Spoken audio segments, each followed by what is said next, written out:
GasCast! We're back, everybody. Super happy to be back.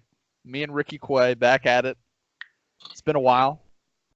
I'm sure if our loyal audience knows it has been a while. Yep, it's been a little while. Definitely, just been real busy. It's Yeah, it's been really busy, guys. You know how school is, and work, and also playing video games. So it's been pretty busy my schedule. Repair beta. I was out last week, so Yeah. So sorry about that, but hey, the comeback is real. We're back. We're back. We are back. We're completing yet another comeback. I want to say maybe our last episode was the comeback episode, and then we just took another break, which was, again, it's not that we don't want to record it. It's just that, it's hard to find the time. But right now we're jumping into this, no game planning whatsoever. We're just jumping right into it, feet first. I'm excited, ready to talk about the NFL, dude. Yeah, I'm hyped, dude. Yeah, we usually have like specific topics to talk about, but today we're just kind of going into it. I mean, we got some. I guess we can touch on fantasy football and then the rookie QBs, and then I guess maybe some NFL and college football if we need to. But yeah, no real topics today. I mean, just going with the flow. Yeah, just some banter. We got a couple of requests to record from I don't know, Ricky, some of the homies. So yes. In specific, shout out Brandon Sears, longtime friend, been a long time, big fan of the show. Got to shout him out. But anyway, right. So, yeah, and Ricky, you got some history with Brandon. Yeah, dude. We all three of us hung out that one time, dude. We were like, and we played basketball against each other a few times too. In middle school, dude. I was riding the pine, but he was out there, dude. He was out there. I remember. Yeah, I remember. I used to get making plays. Someone told me I think they played him. Yeah, I think they played Oakwood like in middle school or something. I don't know why I wasn't on the team, but someone was talking shit about Brandon, saying he was a bad basketball player, and I had to vouch for him, dude, because I remember he was nasty. Well, I think we were in 7th grade, dude, and I think you joined in 8th. So we played Oakwood in 7th grade, and I was on it doesn't even matter. But our team was too good, dude, that I didn't get any burn that year. But yeah, it's all good. It's all good, man. I'm retired now. 8th grade, and I really just showed out. Retired now. That was my final season, one and only season. Season. You definitely left your mark on the game, though. I did. There's someone else who had like a short career. Randy Moss. Larry Bird didn't play for very long, did he? I don't know, but whatever. Yeah, I like to consider myself like. Well, I don't know if I'd like to, but I would consider my career kind of like the Trent Richardson. I started off really hot with the Browns, and in this case with my basketball team, and it faded out quick. And it sucks to say, I think I'm a more likable guy than Trent Richardson, but that's kind of how my career. Trent Richardson, he was the God, what was that? The AAF, dude. He was like AAF MVP, dude. I remember that. He had 3 touchdowns per game, and then they got canceled. But, either way, dude, he showed well to end his football career, basically. But anyways, CJ, first impressions, dude, of the NFL season.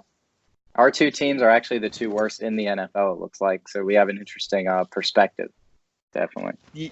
Yes. Yeah. Now, I want to talk about specifically the Redskins. So we'll definitely talk about the Dolphins. But, dude, the Redskins, I'll just say this. I did not expect this. I thought our defense coming in was not a top defense, but I thought we had some talent on the secondary. I mean, we have, in my opinion, one of the most talented up. So I guess that didn't happen because we're getting no pressure on the. I mean, I've watched 2 games. I think we've maybe had 1 sack, maybe like 2 or 3 pressures on the quarterback. I mean, it's been embarrassing. I mean, we're losing by like an average of like 14 or 17 points to like below average teams. I mean, it's been a nightmare. Keenum, I'm a big fan of him. He's been embarrassing. You throw Haskins out there today, which I wasn't happy about. He throws for 100 yards and 3 interceptions. He just wasn't ready, dude. I mean, well, yeah. If you're a rookie quarterback, your first game action. I'm a huge Haskins fan, but I don't want him out there. Yeah, I mean, Haskins does not need to be on that field. I mean, you don't have any playmakers on offense, literally zero. Your offensive line is beat up, and it's like subpar as it is. I didn't like the play today. And you already like don't have playmakers, but on top of that, the best playmaker this season, Terry McLaurin, wasn't in the game either. He was hurt. Yeah. So I feel like they should have just taken their L from the Giants with Case Keenum. It's not going to make that big a difference throwing in Haskins or keeping Keenum. Just take the L, and then right there on Monday you say, look, Haskins is going to start next week, and you groom him. You get him ready to play. Absolutely. This week he didn't look ready to play, and I can't blame him for that. No, I can't either. I mean, it was his first start. I mean, they were already down like 17-0 or something, or 17-0. I mean, this is a horrible offense. I mean, I actually kind of feel bad for Case Keenum because Case Keenum's that bad of a quarterback. I think he can get the job done. But like we were talking about, I mean, literally, besides McLaurin, who's shown a lot so far, we have zero playmakers on offense. I mean, we're running 34-year-old Adrian Peterson. We're running third down specialist Chris Thompson at running back. We're using him as more of like a 1, 2, and 3 down back, which doesn't make any sense because he cannot run at all. He's like 5'8", like I noticed he got a lot of carries today, dude. Yeah, so in favor of Adrian Peterson. Yeah, it's not definitely not. I wouldn't be surprised. The big difference between the Dolphins and the Redskins is the Redskins, like you said, they're not here on purpose, dude. The Dolphins, you could argue that they are where they are intentionally. But yeah, they've also been outscored 80-0, and just in the second half of games this year, which you can do with that. You can do with that what you will. I attribute it to, we always come into games with a pretty good game plan from the coaching staff, and that allows us to stay fairly competitive, like we did with the Cowboys. We were down like 4 points at halftime. Today, we were just barely losing at halftime to the Chargers. It was looking like a competitive game. And then we go in the second half, and that's when the talent really wins out, because the Dolphins are by far the worst roster in the NFL. A lot of these guys wouldn't even be second stringers on other rosters. Actually, if they weren't on the Dolphins, they probably wouldn't be on NFL rosters, which is, just saying a lot. So. But we're gonna get that number 1 pick. We're gonna get Tua Tagovailoa. It'll be all right, hopefully. And it'll be interesting when the Dolphins and the Redskins face off this week, or not this week, but they do play this season later on down the line. Probably Josh Rosen versus Dwayne Haskins in the toilet bowl of the year. Yeah, I mean, I saw Haskins came out today, and I turned it off for the fourth quarter, so I didn't see his last 2 interceptions, but. Way for me was Haskins. One, he threw some good throws. Nobody was, we talked about it a little bit, but like nobody was getting open for one. And like we talked about his run game. I'm still so pissed that they put him out there. Like, why would you throw him? Like, why not just sit him the whole year? Like, like you were saying about the Dolphins, like I like what the Dolphins are doing. At least they have, like, I think, 3 first-round picks coming up? Yeah. Yeah, I like that they have at least 3 they're going to get some talent. They're going to get their new, because I'm not a believer in Rosen. I don't think he has the clutch gene, which a lot of guys don't, but he doesn't. He's got like the Kirk Cousins. Yeah. Yeah. Rosen in a perfect situation. Like if Rosen were on the Patriots, he'd be good. But when you're on the worst roster in the NFL, he does not have the ability to make other guys look good or look better. And, he's played all right for the Dolphins, but, you can see just the issues he has, pretty glaringly. He's not going to be good enough for the Dolphins to pass up on a top quarterback next year with the likely number 1 overall pick. Yeah. Yeah, we'll see how it goes. It's like the Redskins, though. My God, dude. We just paid Landon Collins, we're paying him $15 million a year. For no reason, basically. I'm a big Landon Collins fan, but if I remember you loved that signing, dude. Well, yeah, because I thought this was just going to make our defense even stronger. If you look at it, we got Josh Norman, we got And then on the D line, you got Ioannidis, Darren Payne. I don't even know how to say his first name. Payne. You got Deron Payne, yeah. Yeah, Deron Payne. I mean, you got Sweat. I mean, there's some talent out there. I mean, I don't know what the deal is, but it's an interesting discussion because Josh Norman has looked like shit all year. He's been getting dragged like at least once a game. Yeah. And the linebackers again, we're Reuben Foster. When he got injured, there's pretty devoid of talent there. Matt Ioannidis is there, right? He's pretty good. And Ryan Kerrigan, he's good.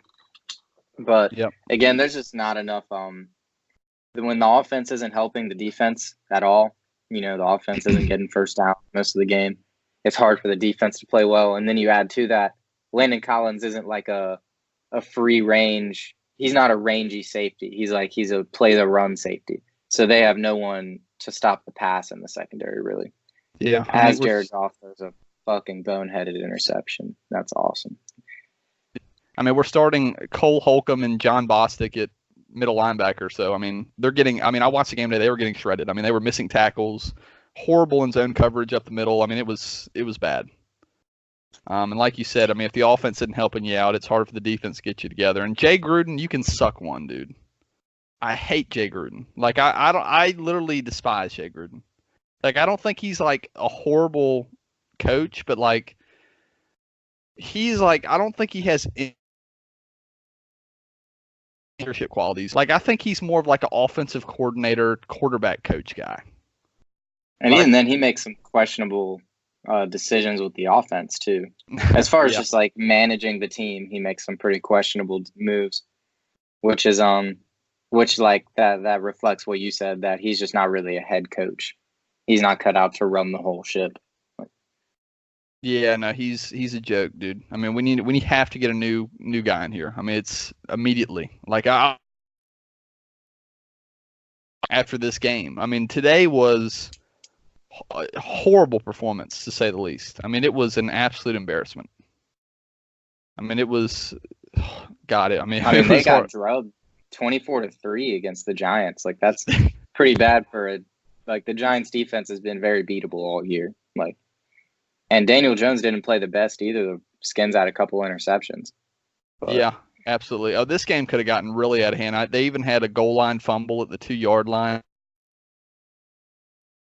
Easily been like 45-3. I mean, this was bad, real bad. So I'm ready to just start fresh. Yeah. I wouldn't hate a little bit of a Dolphins approach. Just trade everybody. Just tank. Yeah, just tank it. I mean, might as well. It's interesting because someone has to win. I mean, they could tie, but that would mean both teams like score. So when the Dolphins and Redskins play, I mean, it's gonna be pretty interesting, to say the least. Because someone's got to win that game. And I mean, I think we both went with the Patriots for our Super Bowl prediction in one of our episodes over the summer. I stand by that prediction. I don't know how you feel. Oh, absolutely. The only problem with the Patriots now is it sounds like they've had some injury concerns on the offensive line. Plus, obviously, AB's gone. Their secondary is probably the best they've had in the last at least 10 years. Their defense is easily the best. It's like usually their defense is the best in the league when December rolls around, like in the playoffs. But But their defense will be beatable like throughout the season. But their defense has just been shut down from week one because they didn't really lose anybody last year. And Trey Flowers left and they replaced him with Michael Bennett, which is still a very good pass rusher in his own right. Yep. Gardner Minshew just made a nice throw. I'm here watching some games, dude, as we record this. I think I had said the Pats and the Saints would play in the Super Bowl. I mean, I'm going to stand by it, but I think the Saints have a chance to miss the playoffs completely just because Drew Brees is out for a while. Yep. Maybe 7 weeks. I mean, I don't know. They definitely won't have that, when the playoffs do roll around, the Saints won't have that home field advantage, and the Saints typically don't play too well on the road. So that's definitely a problem for them. Yeah. I mean, I think Bridgewater is probably a talented guy. I don't see a confident quarterback. I don't see him make throws with conviction. I mean, it seems like I every see the time same thing. He refuses to throw it down the field, and him and Michael Thomas have not been like really in sync to start his playing either. Yeah, I mean, maybe it has been because God, it's been what 2 or 3 years since he's played football. I mean, Yeah, it's been a while. So I mean, maybe it's just a thing where he's just going to same progressively just way. get better. I mean, he was the same way on the Vikings too. He would just check down Charlie, every time. He never really threw it deep. He doesn't have elite arm strength or anything. I think I mean they can run it through Kamara and beat below average NFL teams like they did with the Seahawks last week. But when it comes to playing someone like the Cowboys, like they play this week, the Cowboys have the pieces that they can just take away Michael Thomas and they can take away Alvin Kamara. And then what do you do? I don't think Bridgewater has a real response. So, yeah, I'm Yep. definitely lower on the Saints now. And that applies to their fantasy weapons as well, unfortunately, dude, since you're a Michael Thomas owner. Yep. Yeah, I think Bridgewater's really going to struggle tonight. I mean, you look at that Cowboy secondary, it's arguably the most talented in the NFL. Just look literally all across the board. And Bridgewater, I mean, God, I mean, facing a secondary like that already in his second start at home, a lot of pressure. It's Sunday night game, biggest game of the week. I think he's going to really struggle tonight. I think I have the Cowboys by 13 in that one. I don't know how you feel about it.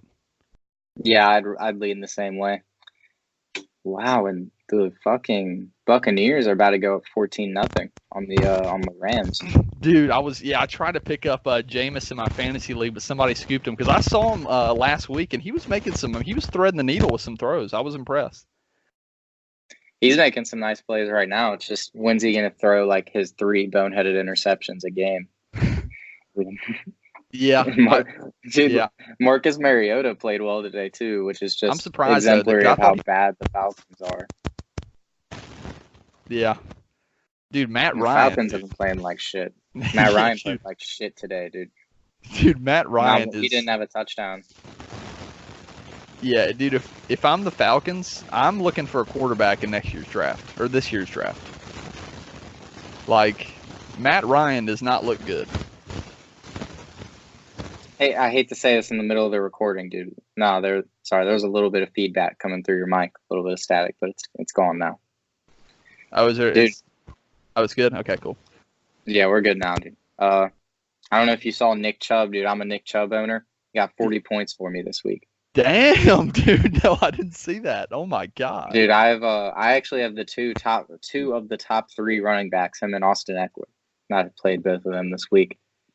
Eckler got me 27. Chubb got me 38. Hopkins didn't do shit, unfortunately, but it looks like we have the win wrapped up, dude. I don't know if you've looked at your team this week. What about Michelle? Michelle he actually ran better from like a yards per carry standpoint. Let me look, see exactly what he got. He got 17 carries for 63 yards, so 3.7 a carry, which is better than the like 1 per carry he was getting. So, I mean, since he doesn't get any catches, he only got me six points this week. But I was wrestling between playing him or Adrian Peterson, and I chose Michelle, and Michelle was better by like 3 points. So hey, we got that going. Yeah, no, you said Adrian Peterson? Yeah, I picked up AP this past week. Yeah, you can go ahead and drop him, dude. I just wanted those like secure, like 10, 12 carries. I don't even know what he got today though. Again, like you said, the as a whole, the Redskins were just a dumpster fire today. So no one was really playable from their from a fantasy standpoint. Yeah, and it's really bad to see that we're getting progressively worse each week. Like every week we get even worse, and I think that is a credit to how bad Jay Gruden is as a leader. Like, I mean, I think these players are looking at Jay Gruden and they're like, okay, this is a classic Redskins team.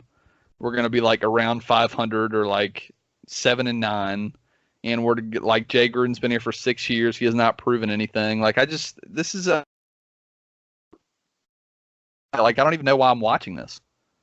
I mean, it's I bad. think, and that's why I've gotten that's why I'm glad the Dolphins just have committed to the tank so that we can hopefully like at least like suck for 2 years, suck for 3 years, and at least have a chance to rebound. But if you're a team like the Redskins or I don't know, I don't even know who else, but just like a middling team like the Titans, say, like you're gonna win 7 or 8 games, but you're never a threat to do more than that. The Yeah. Redskins look a lot worse than 7 wins this year. I don't know where they'd pick up that many wins, but 3 looks pretty attainable. I don't with one against the Dolphins. Yeah, I was gonna ask you about the Dolphins game. Is that either that's got two opportunities? Is it gonna be is it either gonna be a shootout or like a 10 to like 6 game? Well, if the Dolphins keep doing what they have been, the pretty much the whole offense will just be different players, like different new free agents, by the time that game rolls around. So I couldn't tell you how well they're going to play. I'd assume they don't score more than 3 points, but I don't know. Today they put up like 10 points on the Chargers, so so who knows? They could be a real threat. Yeah. Well, I'm Mr. considering like you have to take into account that I'm assuming Miami's probably going to get at least 1 or 2 defensive touchdowns that game, despite how bad their secondary is. Like Case Keenum or Haskins, I hate to say, love Haskins, but they're going to give him at least. You got to give him at least. And I do not trust the Redskins defense, like I said, at all. So I don't know. I'm thinking it's going to be like a really awful game to watch. Just turnover all over the place. It's going to be like a 13-10 win. Like, it's going to be a nightmare to watch. So I mean, I hope that's not like a Thursday night game because that would really suck. I mean, they'd be no way they put it on prime time. It's going to be like horrible, dude. Right now, Sean McVay is getting out coached, dude. The Rams are just not what they were last year, dude. That seems evident. The offensive line has looked a lot worse. Well, they're aging. I mean, I know Whitworth, God, he's like 36 now or something. I mean, they're getting up there in age. I mean, they're aging. Gurley's coming back from injury. I mean, I'm not sold on golf at all. I am not a golf fan at all. Golf has looked horrible to start the year, and my second fantasy team, like the one outside of our league, I drafted Goff and Woods like as a stack, and that has been the worst decision ever. And Stephon Diggs, who's also been fucking miserable to start the year. So that team, I don't know if I'm gonna win a game all year, but yeah. I wanted to hear your opinion on Kyle Allen though, because I think he's looked the best out of any of the rookie quarterbacks. well, I mean, as far as like trying to compile a mental list of like who's in their first year playing, you got Rosen and Kyle Allen, Kyler Murray, Dwayne Haskins. Shoot, I don't even know who else. Kyle Allen's looked good. I mean, I don't know if he's lost as like a starter in the NFL because I think he won one game last year against the Saints, and then has won 2 now this year. Or no, wait, because he 2. He just they lost. They beat the Texans today. They beat the Texans today, but was he playing against the Buccaneers last week? I don't know. They played the Cardinals last week, and Kyle Allen looked incredible last week. Yeah. I remember now. Yeah, because week 2 Cam played the Bucs and they lost, and then week 3 they beat the Cardinals, and then now they beat the Texans. And it was in Houston too, so that was a pretty terrible blunder by the Texans this week. Yeah, only put up 10 points. Yeah, low scoring game, dude. And the Dolphins have the Texans first round pick, so not to say, I mean, I never root for injury, dude, but if Deshaun gets injured, that team will have a top 10 pick. The Steelers might have a top 10 pick. So that would look great as a Dolphins fan. Yeah. But right now, it looks like the Steelers pick will probably be. Dude, I've kind of started rooting for the team. Yeah, dude, honestly, it might have been a top 10 pick with Big Ben. Like, I saw Big Ben play the first 2 weeks. He looked horrible. Wait, is that the Cardinals? Dude, oh my God. I streamed the Cardinals kicker this week, and he just misses 2 of his first 3 kicks. Oh, God, dude. Well, what are the odds of that, dude? Like, it's just a kicker. Like, oh my God, Goff just threw another interception. This is really bad, dude. Another INT? Yeah. Dude, just give the ball to Gurley and just see what happens. Like just do one game where I know Gurley doesn't look exactly what he did, but just do one game like you game planned last year and just see what happens. I mean, you might as well. I mean, his knee will probably explode. That's probably the problem. Yeah, how but are the Rams 3-0, dude? That's what I want to know. Like, because I mean, the Bucks are playing in Los Angeles and they're out here just whooping their ass. yeah, that reminds me of good old Mike Evans last week. Give me 42 points to single-handedly beat my opponent in fantasy football. Huge week. That was the difference between what were you saying? That was one of the best fantasy performances ever. Like probably top 10. Oh, that was huge, dude. Yeah, he literally single-handedly. I mean, that's a huge game too, because that's the difference between 0-3 and 1-2. So that was huge. Interesting, because the week before he did I started Will Dissly this weekend. Oh, Dissly. He got a touchdown, dude. Huh? He got a touchdown against the Cardinals. I was about to say, dude, I just checked it. Will Dissly already got 10.7 with 3 for 32 and a TD. Wow, okay. Second quarter. Because the Cardinals can't guard tight ends, dude. They're giving up I think it's 18 points a game to the tight end. Yeah. Greg Olson went off against them. Now Will Dissly's going to go off against them. It just happens, dude. Yeah. Are you? Let me look at our league. They would put a little emphasis in the game plan on. Oh, it looks like you're going to win this week because your opponent had Tom Brady, didn't do shit all day. Marlon Mack got hurt mid-game. He's made a couple of other good plays. Got with Sean McCoy out there. Austin Hooper got 20 points. Yeah, I'm looking really good this week. Galladay came up. How about huge. your man? I was going to say, how about your man Kenny Galladay? You were huge on him, dude. Dude, I mean, he had 1 week where I think he dropped a 2-bomb last week. But I mean, besides that, I mean, he had another 21 pointer in week 2, and then in week 1, he had a pretty fair performance, putting up 13.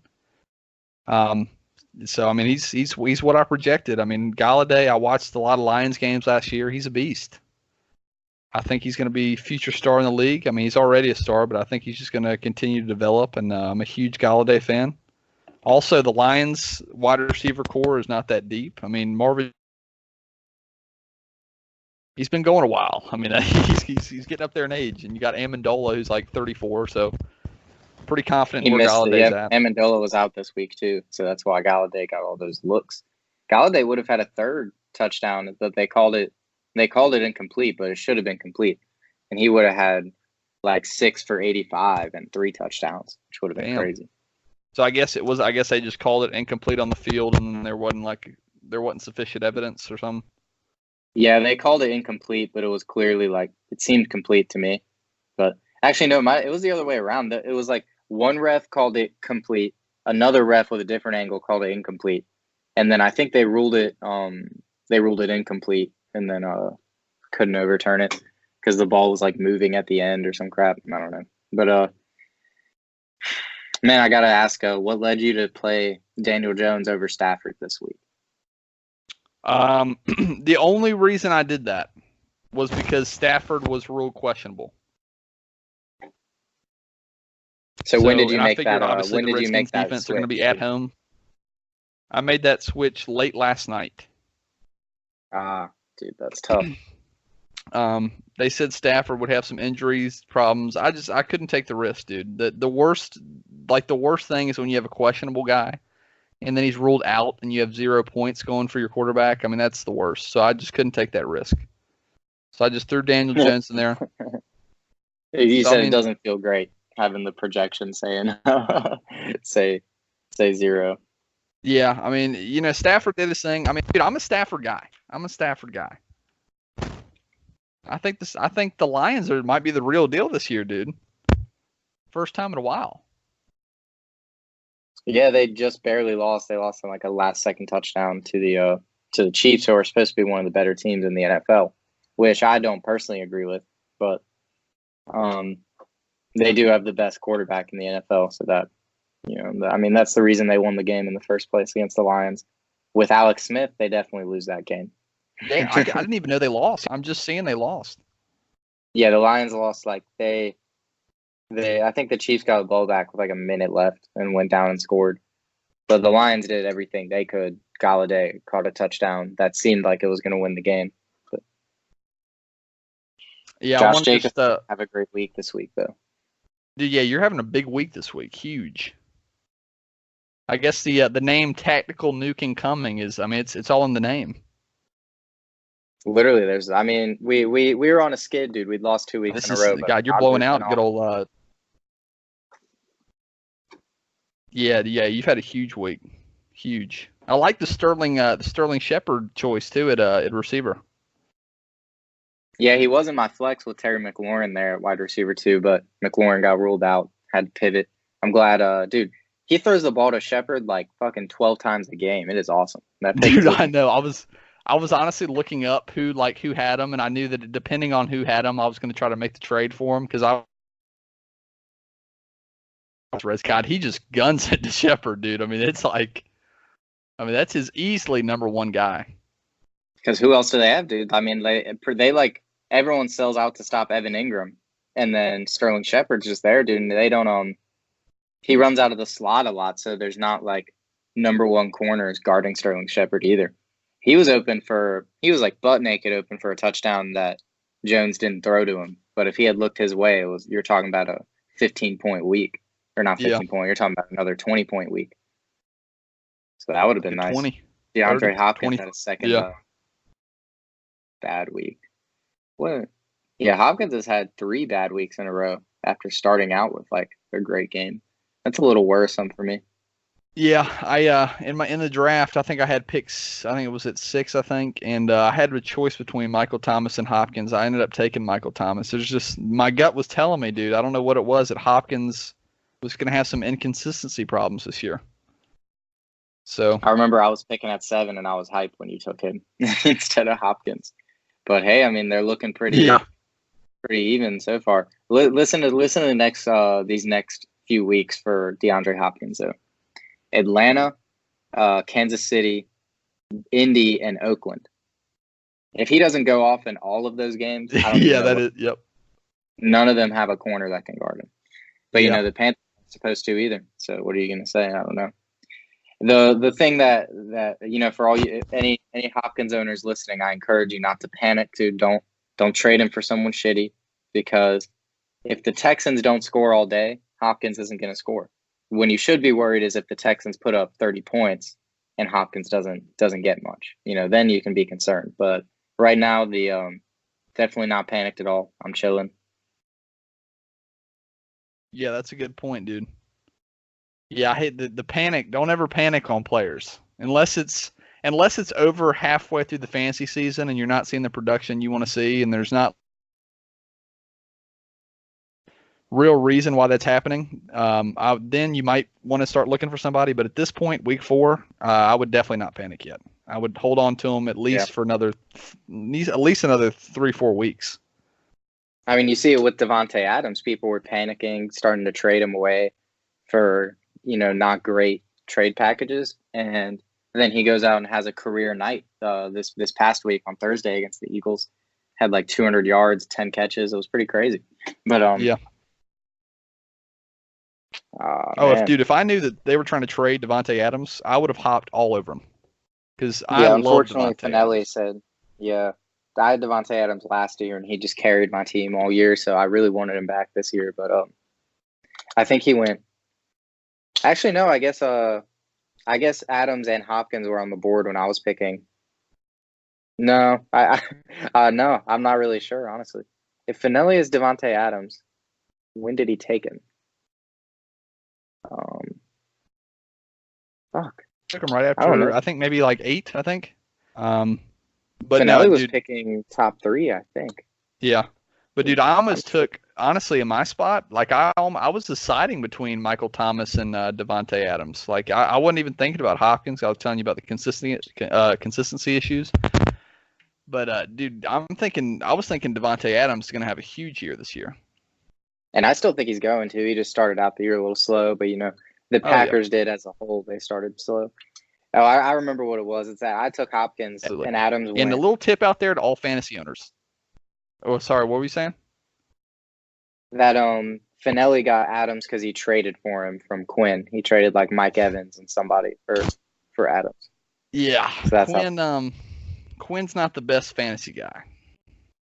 Well, he's getting used to it, dude. He's out here. He did kind of like to plenish. What word am I looking for? He made his roster he made his roster better through trades, and then made like a few too many trades and made it worse. So it's like he traded let me go look at this, dude. Quinn, if you end up listening to this, shout out to Quinn, dude. He traded Aaron Jones and somebody for Adam Thielen and Matt Breida. And I was like, that's a pretty big downgrade at running back to trade for Matt Breida. And his team is suffering this week as a result, dude. Yeah. But yep. Because I was gonna trade him. There was another trade he made with me with.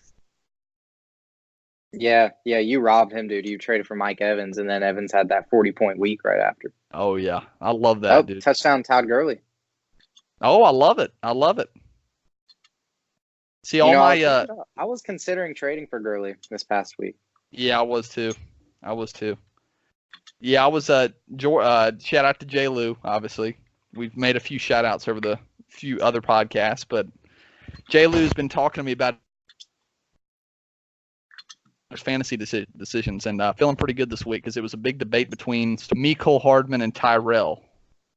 And I told him Tyrell. I told him Tyrell all the way because Mecole is too boom or bust, and Mecole Hardman put up one catch for -3 yards today. Nice, dude. I had to start him in another league, so I feel great about that. Yeah.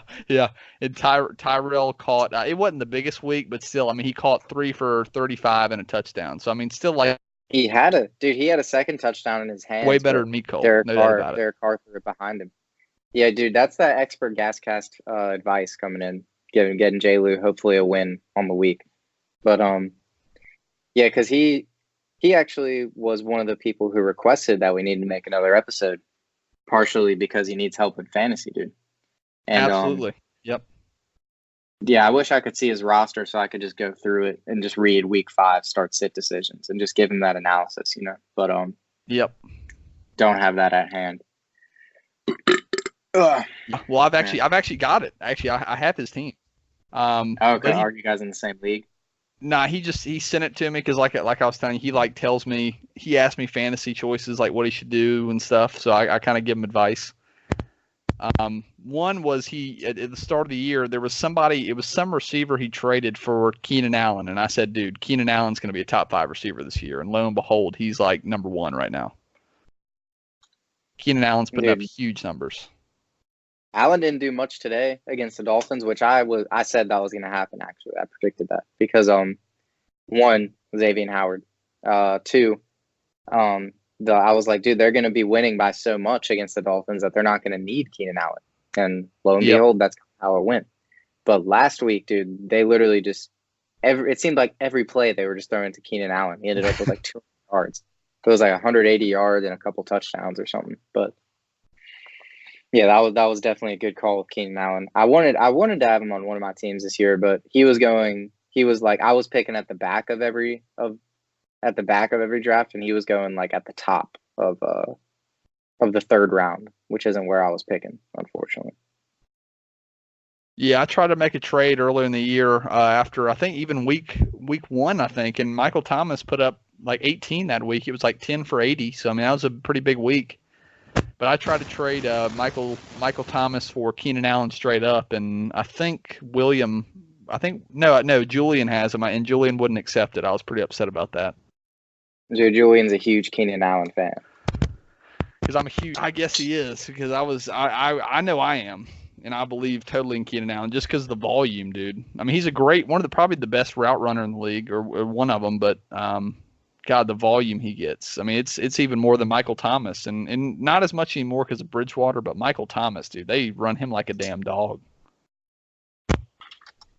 So, I think with that discussion, a little bit of fantasy, a little bit of NFL, talk some predictions, some situations. I think we do. Do you want to weigh in on this Antonio Brown situation briefly, since we missed all of that? Yeah, I'd like to. Yeah, let me say something. It's let's start from the beginning, because we haven't made a podcast even since he ended up on the Raiders. I don't think. No, I don't. Yeah, God, it's been what 5 months since the podcast. I mean, it's been a while. Something like that, dude. So he gets released from the Raiders. Almost immediately gets picked up by the Patriots. What's going through your mind, dude? Especially as a Brady supporter. Yeah, in my mind, I'm thinking Patriots are about to have the most explosive offense that they've literally ever had, even with Randy Moss, because all the other receivers they had. And they're not really running many tight end sets anymore, so I wasn't really concerned about the Gronkowski loss. They've kind of just changed their offense. But I'm thinking, my immediate thought was I'm trying to trade for Antonio Brown immediately. So you were not worried that he wasn't going to play this season or anything? I was not. I thought he was going to be totally fine, and I guess he would have been fine if it weren't for the sexual assault allegations, which I actually don't believe. Here's the way I feel about it. I don't think that he did it simply on the fact that he verbally abused the girl. He came at her and he was texting her all this stuff about how she was broke and stuff. The way if he did it, he would probably not want to text her anything like that, unless he's absolutely probably not insane. Not comment. Yeah, I think I agree with you that his immaturity handling the situation was a huge indicator that she actually was lying. And there was a lot of evidence around it saying that he something about how she wanted a donation from Antonio Brown for her business or some shit, and he said he would do it and then didn't. It was some reason for her to have motive to do something like that to AB, some business reason. And like you said, the immature way he reacted and texting her all these stupid insulting names and whatever, as Diggs fucking drops an open, dude. I cannot stand Stephon Diggs right now. But anyways, yeah. He the way that he was just insulting her and talking about that, I think his understanding of the situation is just so simple that he thinks oh, since she's lying, I should be allowed to do this and that and say this to her. But in reality, his undoing, if he didn't talk to her at all and was just quiet, maybe he's still on an NFL roster, Yep, absolutely. Yeah, no, I honestly, I just think Antonio Brown. I mean, I don't know if you heard the Steelers report, but apparently the Steelers have been covering up stuff like this for years. So maybe I don't know. Yeah, that's 100% true. Yeah, I guess Antonio Brown security thing. He's got all the talent in the world. I doubt that he will play football again at this point. Unless a team like the Redskins or the Jets or someone that needs a splash might try to make that splash with Antonio. I just don't see him coming back to the NFL. I know he announced that he all of a sudden, he said he was going to retire, and then literally one day later it's I'm coming back. So, I mean, I don't know. I mean, if I'm an NFL team and I'm in a pretty solid position, picking up Antonio Brown, unless I get him for a super cheap contract, $2 or $3 million a year or something.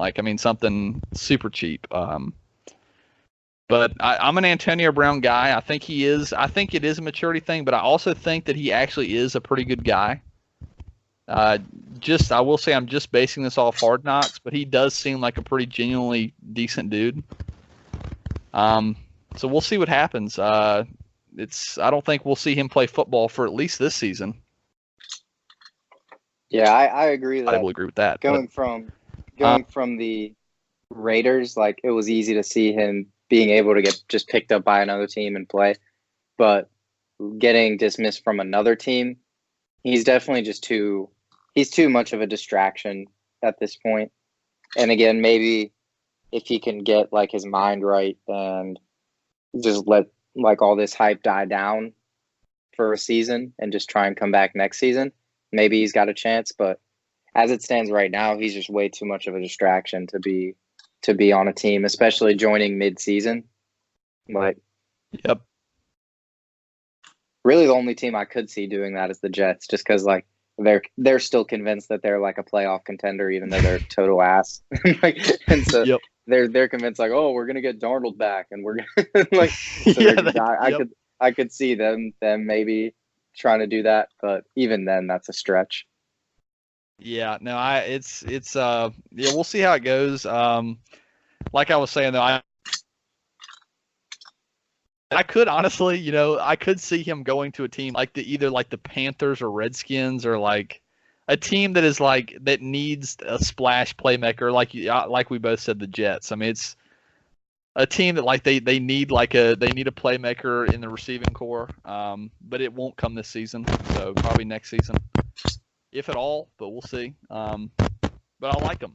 I like Antonio Brown, so I'm hoping for him. Hope he pulls it out. Hope it works out for him. But I guess we'll. All right, so I'm thinking to close out the podcast, dude. Who's a team right now that either they're struggling and you think they're going to improve, or they're playing well and you think that it's not going to stand and they're going to be worse, like as the year goes on. Maybe just to close out the podcast here, some brief, little predictions, maybe. Yeah, I'm definitely going to say my two teams. I'm going to go two teams. I'm just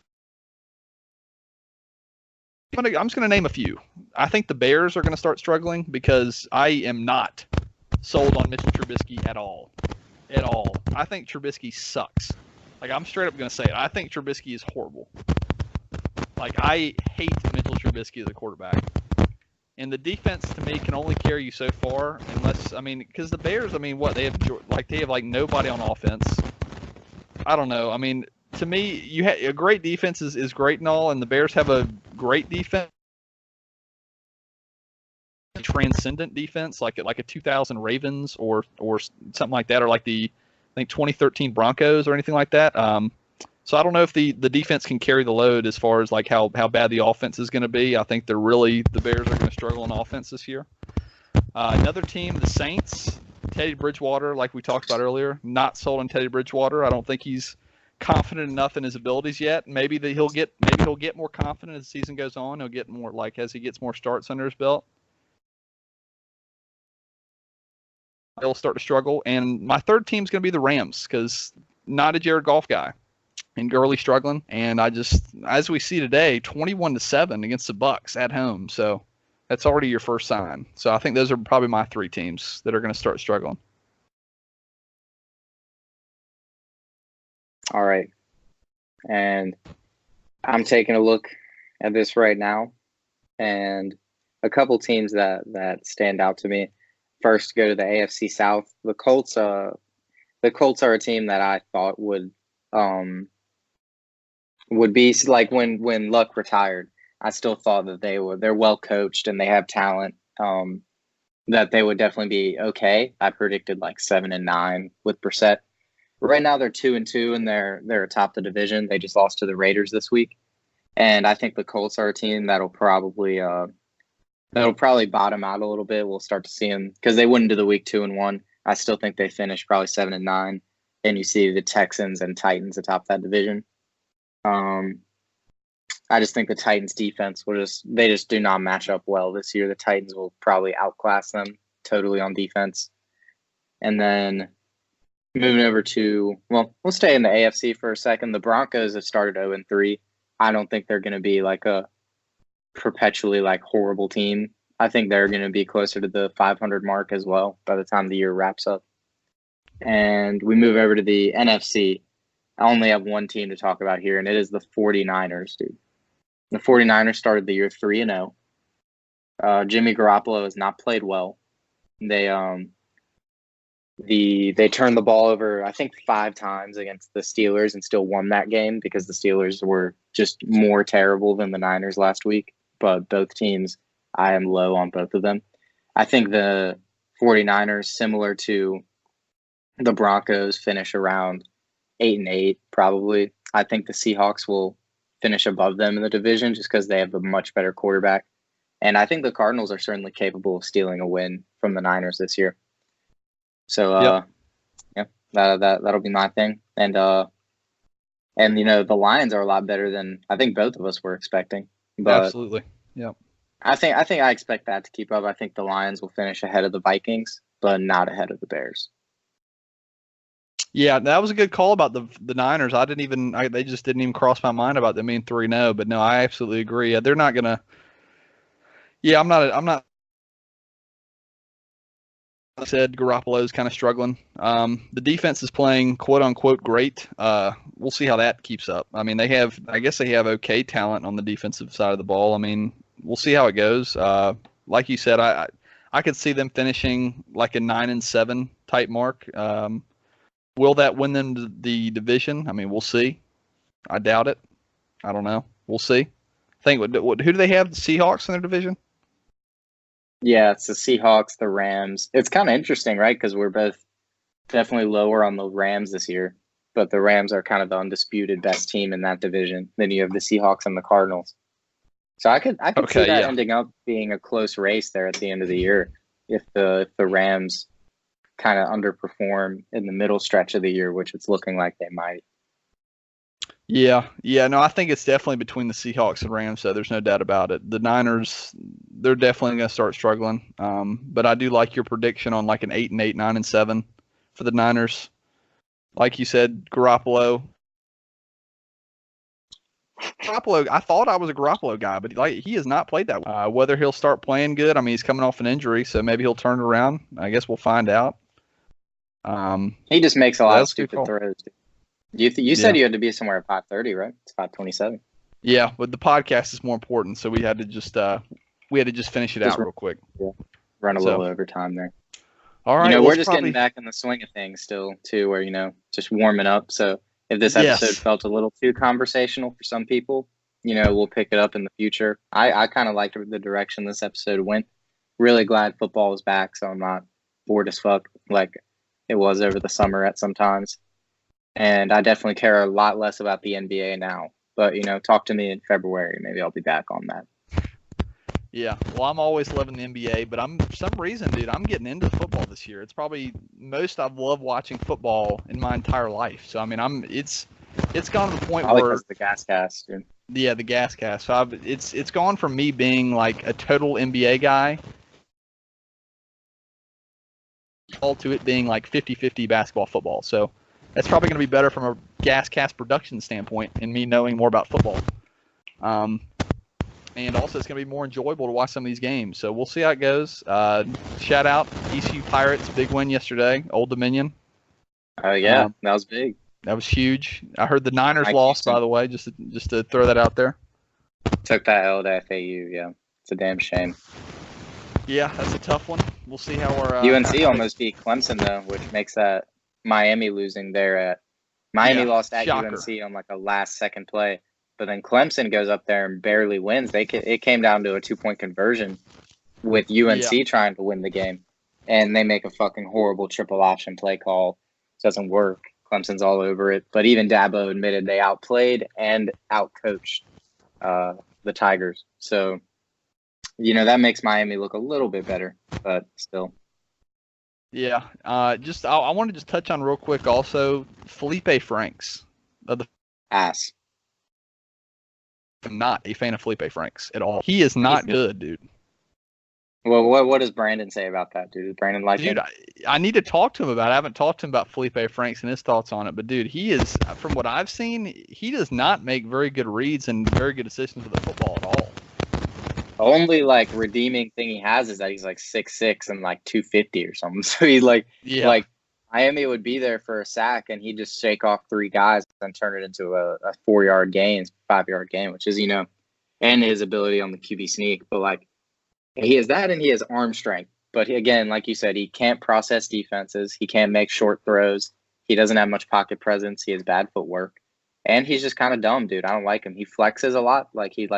He tries to flex for cameras and shit, even though he sucks. So that kind of makes me a little mad too. But, yeah, I don't know. I mean, like Felipe Franks got hurt and the backup came in. The backup has played as well as like Felipe from a statistical standpoint. Like, so I mean, I don't know what his deal is. Yeah, I He's mean, we'll definitely see how that goes. he's definitely not an NFL Yeah, prospect. it sounds like he's a pretty polarizing guy though, because I've heard people, oh, they got Felipe Franks at Florida, so they're going to be up there in the rankings. And I'm like, and there's other people that think Felipe Franks sucks. So People think like just because you've been the starter for a longer amount of time, it means you're going to improve. But I mean, and yeah, people say like Franks has gotten better every year at Florida, but that's not saying a lot when you're starting from total shit to becoming less shitty. You know what I mean? Like, sure, he's improved, but that doesn't mean he's going to get anywhere.